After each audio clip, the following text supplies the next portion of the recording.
that I welcome you this evening as we celebrate a remarkable milestone. Thank you to President Lahey and King's College for hosting us. I'll try to keep to my remarks, but perhaps more about that later. We'll see.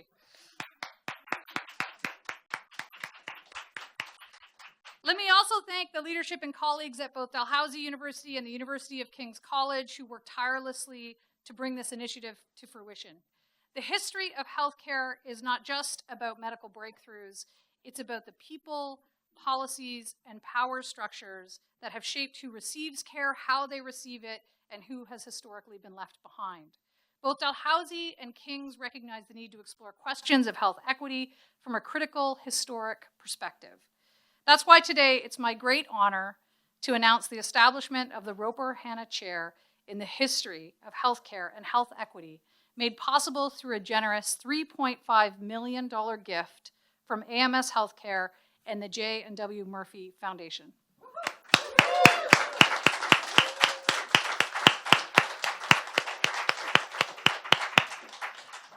We're such a restrained group, you know what I mean? This is a historic moment not only for our institutions, but for the broader academic and healthcare communities. This endowed chair will be a shared appointment between Dalhousie University and the University of King's College, bringing together the strengths of both institutions.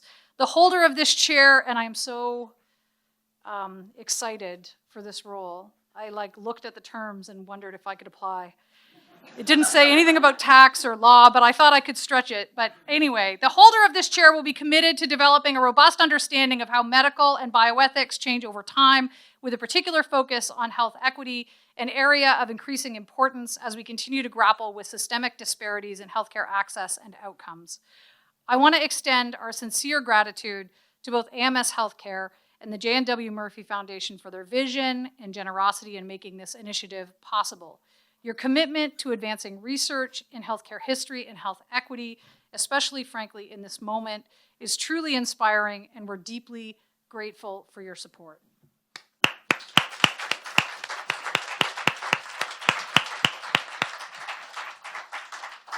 Let me return for a brief moment to King's and to Bill. This gift is a fitting finale, a kind of capstone, if you will, to the 100-year anniversary of the association between Dalhousie and King's, a century of collaboration, shared scholarship, and academic excellence. It is a fitting tribute to this enduring association that through the generosity of our partners, we are able to establish this new initiative that will exist for future generations.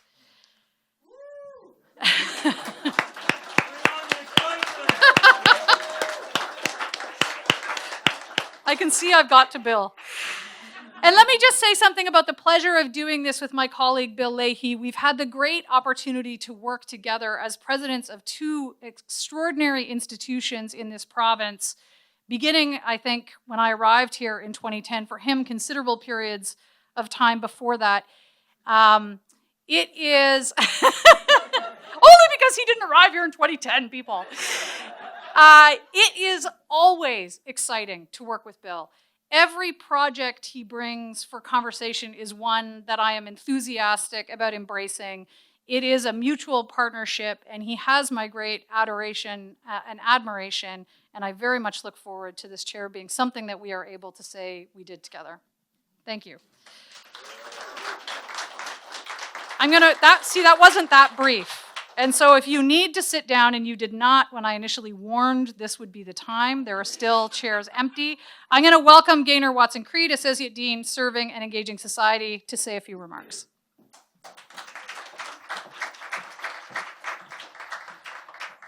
Thank you, President Brooks, and to President Lahey for the invitation to be here tonight. So my name is Gaynor Watson-Creed. I am in the Faculty of Medicine. I am bringing greetings on behalf of the Faculty of Medicine and our Dean, Dr. David Anderson. We were remarking by email just this morning that this is a collaboration that seems to have come together at record speed, which is not always the case with collaborations like this, so really happy to see that.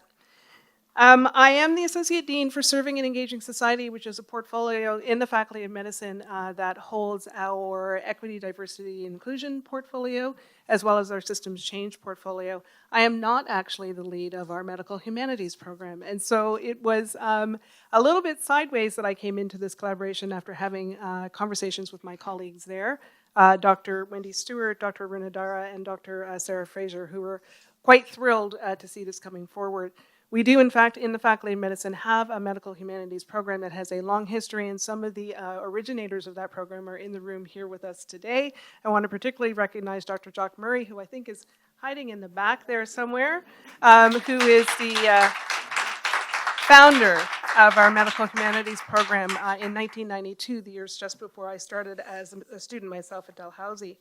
Our initial interest in medical humanities had a lot of focus on creative arts in particular, and over more recent years has evolved to include interest in critical humanities and social sciences, especially as you've heard, as we engage in EDI work and specifically anti-oppression work as the focus of the Faculty of Medicine. And so this collaboration to bring the Roper Hanna Chair in History of Medicine to this institution, these two institutions, represents a tremendous opportunity, certainly from the Faculty of Medicine's perspective, to engage more deeply with the reflexive humanities and social sciences in an exploration of the history of medicine, some of the mistakes, perhaps, that we have made there, and some of the things that point to a more thoughtful future. We have been in this conversation already with the Faculty of Arts and Social Sciences in our anti-oppression work, and so it was a delight for us to be able to join into a conversation with University of Kings as well. We are now really in the place of thinking about what the deep need is in the Faculty of Medicine for the work that the Hanna Chair may bring to this collaboration. And certainly we have a sense that we are incomplete without it, so we are really excited for this collaboration. I want to thank our donors and sponsors, so AMS Healthcare and the J&W Murphy Foundation. And maybe on that note, I will invite one of those sponsors, Helen Angus from AMS Healthcare, to join us. Thank you very much for the opportunity. Really looking forward to the collaboration.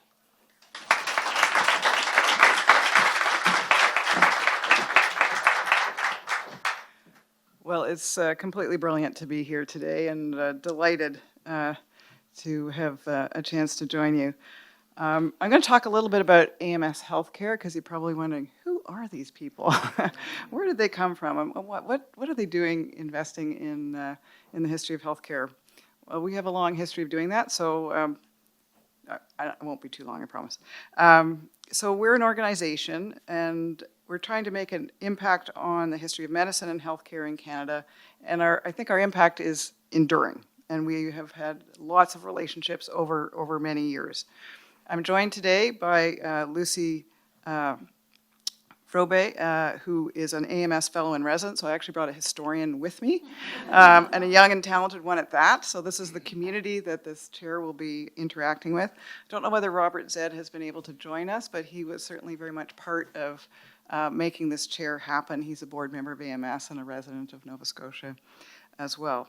So for over 80 years, AMS Healthcare has been a catalyst for change in advancing medical research, healthcare innovation, and compassionate care. Founded back in 1936, so that's quite a long time ago, Dr. Jason Hanna, by him, he helped pioneer prepaid health insurance to lay the foundation for what was, a universal healthcare system in Canada that we enjoy today. And at a time, this was done when healthcare access was very uncertain for many, and AMS then played a very critical role in ensuring that the quality of healthcare was not a privilege, but a right for Canadians, and made that available to people who generally had, affordability challenges. But beyond its role in health insurance, we've been a leader in medical education and in the humanities. We fund programs that shape how healthcare is taught and practiced. And a key part of this work is the recognition, which we're recognizing today, that the history is really essential to healthcare. So just as doctors study patient histories to provide the best care, we think it's important to study the history of medicine to make sure that we understand how our healthcare system, policies, and practices have evolved. So I'm very honored to be here for the announcement, and I want to join my organization to thank the other contributors to this important chair. So that would include, of course, Robert Zed, who was a kind of our on-the-ground guy, but also the teams at King's and Dalhousie, and of course, our good colleagues at the Murphy Foundation. Thank you very much.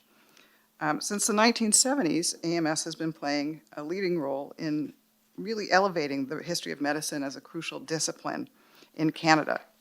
And we have recognized that, again, a deep understanding of past strengths of medical education. We established the Hannah Chairs in the history of healthcare and ensure that healthcare professionals learn within the historical framework. In 1999, and I promise I won't go through all of the history, 7 Hannah Chairs were permanently endowed at medical schools and universities across Canada. And in 2018, we expanded our support for Indigenous health with the creation of the Hannah Chair in Indigenous Health and Indigenous Traditional Medicine at the Northern Ontario School of Medicine, now Nauseam University. So with the addition of this new chair at King's College in Dalhousie, the Roper Hannah Chair in the History of Healthcare and Health Equity, we are continuing this legacy, and we're strengthening a pan-Canadian network of healthcare historians and further embedding history into medical and healthcare education. The chair, as you've heard, will support research, mentorship, and teaching, and help future generations of healthcare professionals appreciate the historical forces that have shaped modern medicine and the ethical challenges that lie ahead. It will also cement Canada's enviable reputation as a leading funder of the history of healthcare globally. So in today's fast-changing world, medical history offers, I think, essential insights into helping us understand, question, and adapt. How have new technologies influenced both the effectiveness of treatment and the compassion of the healthcare encounter? How have professional identities within medicine helped or hindered teamwork? Can serious engagement with the cultural, political, and economic context of the past help us understand long-standing inequities in healthcare, particularly for Indigenous and marginalized communities? These are just some of the kinds of questions that I think this discipline can help us answer. So AMS Healthcare, we think, and we hope, we strive to be more than an observer of history. We hope to shape it, and we hope to continue to shape how healthcare is delivered, studied, and understood across Canada. So as we celebrate this new chapter with King's College and Dalhousie Universities, AMS legacy remains that medicine is not just about science, it's about people, and you've heard that already tonight. Our work challenges us all to build a healthcare system that is not only effective, but it's ethical, inclusive, and deeply human. Thank you.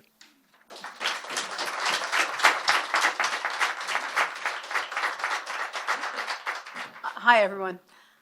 My name is Lisa Murphy, and it's an honor to be here today with my sister, Karen Spalding. I brought an accountant, not an historian, on behalf of the J&W Murphy Foundation to celebrate this announcement. As Helen said, the network of Hannah Chairs across Canada is something truly special, bringing critical research skills and unique insight into the medical humanities. The addition of the Roper Hannah Chair to this fold is really exciting to us.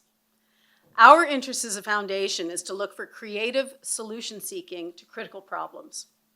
Health inequality, health gaps across different populations living in different geographic regions, the differential impact of social determinants of health, systemic discrimination in access to health care and health resources, lack of bodily autonomy in decision-making, these are all critical problems. And we believe the Roper Hannah Chair in the history of healthcare and health equity is a creative approach to solution seeking worthy of investment. The health equity approach asks who is at the center and who is on the margins of the dominant order of things. With its cross-appointment between King's and Dal and its connection to the Hannah network, this interdisciplinary chair creates endless opportunities for collaboration and exploration of these questions. We believe that the concern of the medical humanities for individual experiences, for methods such as oral history that gives voice to unheard experiences, that pays attention to inclusion and exclusion within institutional spaces, that values different ways of knowing about and experiencing illness in society. All of these things will help build a clearer path toward a more just healthcare system, one that recognizes the impact of policy, privilege, marginalization, and exclusion on generations of patients and practitioners alike, and where race and social class are not the primary determinants of health outcomes.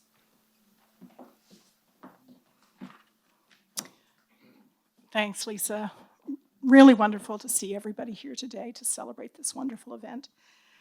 For the J&W Murphy Foundation, this chair in the history of healthcare and health equity, King's first endowed chair, and the first Hannah Chair in Atlantic Canada. Round of applause for all of that. This chair is also personal. The name Roper honors our mother's family, whose roots in Halifax are deep.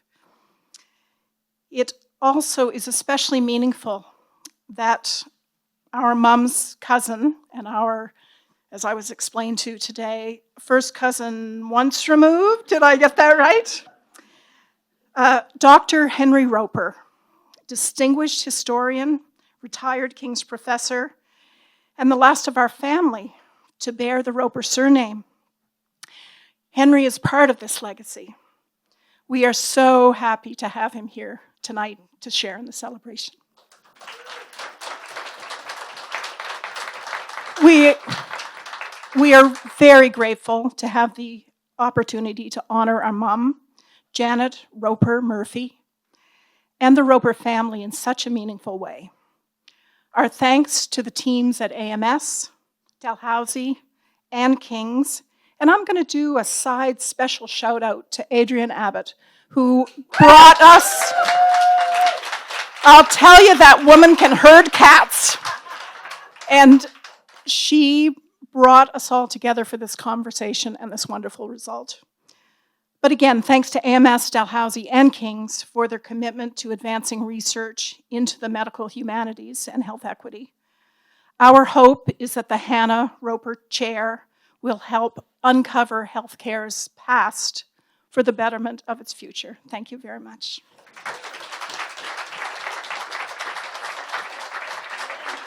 I want to start by thanking Lisa and Karen in particular, preceding me in the speakers list.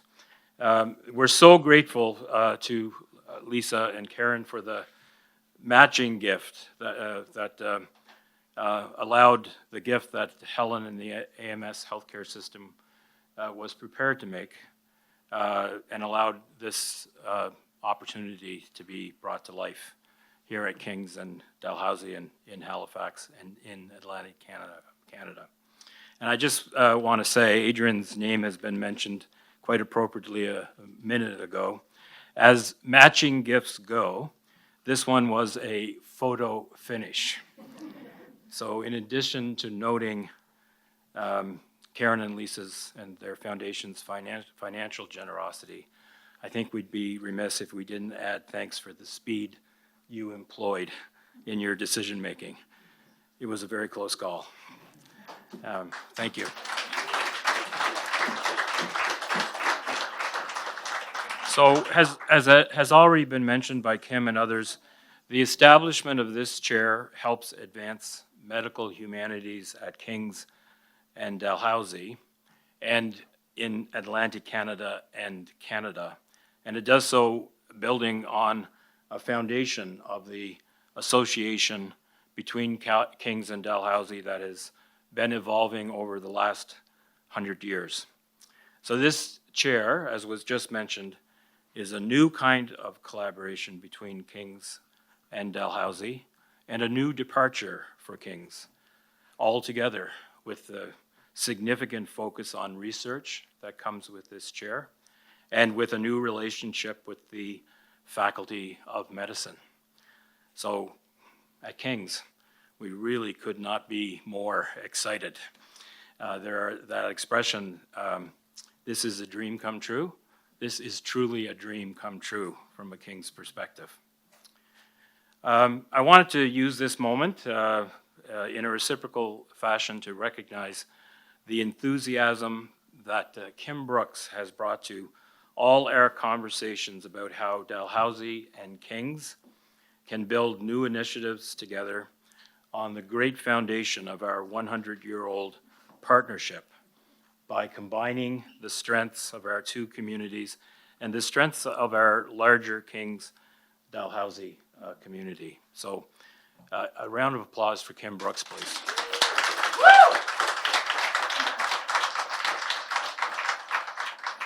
Kim has added a new dynamic. I might suggest something, and Kim says, yeah, but can't we do more than that? It's been a bit disorienting as a King's president. So, as many of you know, Kings and Dalhousie share a Faculty of Science and a Faculty of Arts and Social Sciences. Specifically so, students of both universities can build a combined and customized degree that reflects their interests and allows them to discover their interests in an academic context that is all about transcending boundaries, including those that see the humanities and the sciences as different rather than integrated and mutually supportive fields of learning and inquiry. And I just want to pause on that note of inquiry. It is really, really wonderful to be at an event that celebrates the core function of what universities do, which is inquiry. Inquiry without knowing where it will lead us, but with confidence that we know it's essential and it will lead us to better places. The very many people who have been involved in this have been recognized. I just want us to give a round of applause to all the faculty members in the room and the faculty members who have been involved in this and will be involved in the future. Yes, for their contribution, but also how exciting this must be from their perspective. So all our faculty colleagues, please.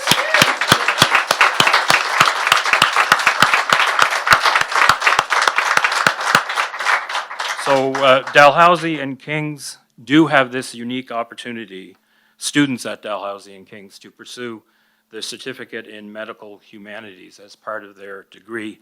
And this chair is a building block to build that field of study at Kings and Dalhousie and beyond. With its focus on equity, this chair fits perfectly with the work going on at Dalhousie and at Kings, often in collaboration, to make equity a more defining characteristic of our shared campus. As one who dabbles in legal history, so much so that the law school at Dalhousie allows me to teach a course in legal history, I know we must make a commitment to understanding history if we are serious about making equity or any other ambition for the future a reality. Through research, teaching, and community engagement, the occupant of this chair and the occupants of this chair on into the future will help us to do our part in contributing to the efforts of governments, healthcare systems, society, and all of us to ensure equity is part of our understanding of health and well-being. In our current context, Canadians are being reminded that their commitment to equity in healthcare is core to our values and our identity. The Canada Health Act commits Canada to equity in the financing and delivery of core healthcare services. Still, we know we have much to do to make equity a reality for everyone in and beyond those core services. Historical analysis helps us to understand our past and present, to imagine the better and more equitable ways, systems, and outcomes of the future. And speaking of the future, we look forward to the next exciting announcement. Kim, perhaps you'll host this next one, when we will have to share the appointment, when we will be able to share the appointment of the inaugural holder of the Roper Hanna Chair in the history of healthcare and health equity. Before I end, I just would like to acknowledge the people who have made this reception possible. I've been thanked a number of times, but Catherine and I really did nothing.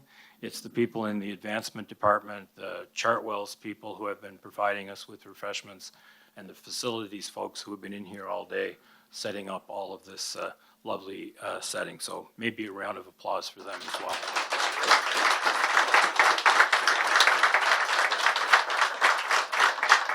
So I just want to end by thanking you all for joining us for this celebration and for celebrating this inspiring generosity of AMS Healthcare and the J&W Murphy Family Foundation. Thank you all very, very much. And thank you.